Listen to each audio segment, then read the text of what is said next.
તો નમસ્કાર દર્શક મિત્રો, આપના શહેર જિલ્લા તેમજ રાજ્ય અને દેશ વિદેશને લગતા તમામ સમાચારોની અપડેટ એટલે કે ન્યૂઝ નેટવર્ક યુટ્યુબ ચેનલમાં આપ સર્વે સાથીઓનું ફરી એકવાર સ્વાગત છે.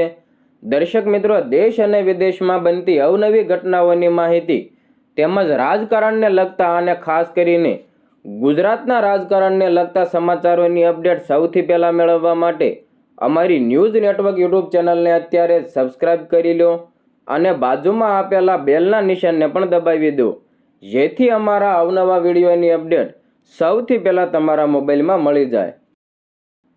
દર્શક મિત્રો, સૌપ્રથમ ગુજરાતના રાજકારણને લગતા સમાચારોની અપડેટ ઉપર એક નજર કરીએ તો આપ સૌ લોકો સારી રીતે જાણો છો કે આજે ગુજરાત વિધાનસભામાં યુસીસીનું બિલ રજૂ કરવામાં આવ્યું છે.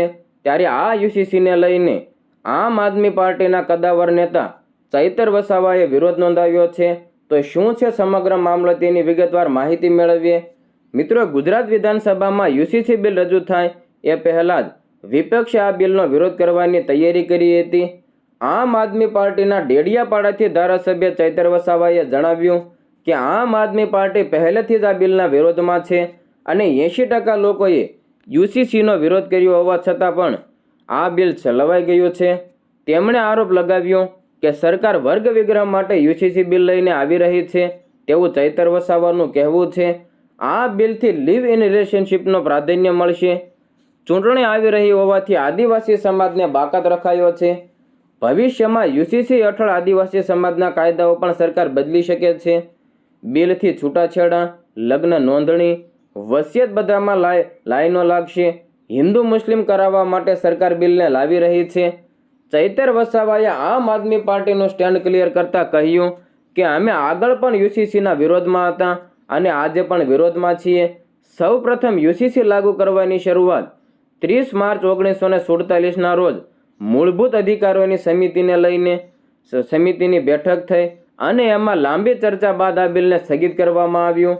બાદમાં બંધારણ સભા જ્યારે મળી ત્યારે બંધારણ સભા 2 વર્ષ 11 માસ અને 18 દિવસ સુધી ચાલી. તો બંધારણ સભામાં પણ 23/11/1948ના રોજ આ સમાન નાગરિક સંહિતાની ચર્ચાઓ થઈ છે. ત્યારે પણ યુસીસીને સ્થગિત રાખવામાં આવ્યું. તો એને સ્થગિત રાખવા પાછળનું કારણ એ જ હતું કે તમામ વર્ગ, એમાં હિન્દુ, મુસ્લિમ, શીખ, ઈસાઈ, જૈન અને આદિવાસી સહિતના તમામ સમુદાયોના પોતાના વ્યક્તિગત એટલે કે લો કાયદા છે અને આ વ્યક્તિગત લો દ્વારા જ એમના મૂળભૂત અધિકારો આપ્યા છે.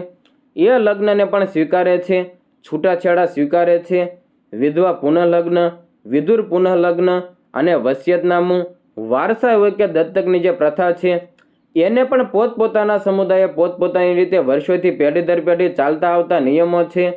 અને એમાં જો એક સમાનતા ધારો, એક લાકડીથી આખા ગુજરાતને ચલાવવાનો પ્રયાસ થશે તો મને લાગે છે કે રજિસ્ટ્રારોમાં પણ લગ્ન નોંધણીની લાઈનો લાગી જશે, છૂટાછેડાની લાઈનો કોર્ટોમાં લાગી જશે અને ખર્ચાઓ વધી જશે.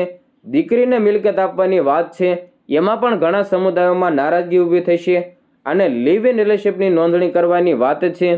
મિત્રો, બિલકુલ આ બિલ લિવ ઇન રિલેશનશિપને પ્રોત્સાહન આપે છે કે લિવ ઇનમાં તમે રહી શકો છો, માત્ર પુખ્ત વયના હોવા જોઈએ. પુખ્ત વયના હોય પણ કોઈ અમદાવાદ, ભરૂચ, ગાંધીનગર કોઈના માતા પિતાને પૂછ્યા વગર પણ લિવ ઇનમાં મકાન ભાડે રાખીને રહે. જે બાળક પેદા થશે, જે બાળક જન્મ લેશે એનું શું, એની સેફટી શું? સમાન નાગરિક ધારો ત્યારે જ આમાં લાવવો જોઈએ કે સમાનતાની ધારામાં બધા હોય. આજે સમાનતાની ધારામાં આદિવાસી નથી. આજે તમે આદિવાસીની દીકરીઓને પૂરા ગુજરાતમાં લઈ જવામાં આવે છે, પરંતુ આદિવાસી દીકરાને કોઈ દીકરી આપતું નથી. તો કઈ સમાનતાની ધારાની વાત થાય છે? આ બિલકુલ અમારો વિરોધ હતો. ખૂબ વિરોધ અમે કર્યો હતો. એટલા માટે અમને હાલ પૂરતા સમાવવામાં નથી આવ્યા, પરંતુ અમને ડર છે કે સરકાર આવનારા દિવસોમાં નિયમોમાં સુધારો કરીને આદિવાસીઓને પણ આ કાયદામાં લાવશે. કેમ કે સમાન નાગરિક ધારો કોને કહેવાય? સમાન નાગરિક સંહિતા બધા માટે એક ધારો હોવો જોઈએ. એમાં આદિવાસીઓને કયા લોકો બાકાત નથી રાખવાના, પણ સામે ચૂંટણી છે અને એના લીધે આ લોકો હાલ સ્થગિત રાખ્યું છે. આવનારા દિવસોમાં આદિવાસીઓને પણ આમાં સમાવિષ્ટ કરી દેવામાં આવશે. મિત્રો, સમાચારમાં આગળ વધીએ તો મિડલ ઈસ્ટના યુદ્ધને કારણે અનેક દેશો પર તેની અસર જોવા મળી રહી છે અને ભારતમાં પણ તેની અસર જોવા મળી છે. મિત્રો, છેલ્લા 2 દિવસથી પેટ્રોલ પંપ પર ભારે ભીડ જોવા મળી રહી છે. એવો મેસેજ વાયરલ થઈ રહ્યો છે કે પેટ્રોલ હવે ખૂટવાના આરે છે, જેથી લોકોની પેટ્રોલ પંપ પર ભારે ભીડ જોવા મળી રહી છે. ત્યારે આ બાબતને લઈને મુખ્યમંત્રી ભૂપેન્દ્ર પટેલે મોટી સ્પષ્ટતા કરી છે અને નિવેદન પણ આપ્યું. મિત્રો, રાજ્યમાં છેલ્લા કેટલાક દિવસોથી પેટ્રોલ, ડીઝલ અને ગેસની અછતને લઈને સોશિયલ મીડિયા ઉપર અનેક અફવાઓ ફેલાઈ રહી છે. આ અફવાઓને પગલે લોકો ગભરાઈને પેટ્રોલ પંપ અને ગેસ એજન્સીઓ પર લાંબી લાઈનો લગાવી રહ્યા છે. આ પરિસ્થિતિને ધ્યાનમાં રાખીને રાજ્યના મુખ્યમંત્રી ભૂપેન્દ્રભાઈ પટેલે અને અન્ન નાગરિક પુરવઠા વિભાગે સ્પષ્ટતા કરી છે કે ગુજરાતમાં ઈંધણ અને ગેસનો પૂરતો જથ્થો ઉપલબ્ધ છે. સરકારે નાગરિકોને અફવાઓથી દૂર રહીને ખોટો ગભરાટ ન ફેલાવવા માટે અપીલ કરી. આ સાથે જ સરકારે હોટલ, રેસ્ટોરન્ટ અને ધાર્મિક સંસ્થાઓ સાથે કોમર્શિયલ એલપીજી ગેસની ફાળવણીમાં પણ વધારો કરવાની જાહેરાત કરી છે. મિત્રો, ગાંધીનગરના મહાત્મા મંદિરમાં આયોજિત સુગમ ડિજિટલ ગુજરાત કાર્યક્રમ દરમિયાન મુખ્યમંત્રી ભૂપેન્દ્ર પટેલે લોકોને સંબોધતા સ્પષ્ટ કર્યું કે વર્તમાન વૈશ્વિક પરિસ્થિતિઓ વચ્ચે પણ ગુજરાતમાં પેટ્રોલ, ડીઝલ અને ગેસનો પૂરતો સ્ટોક છે.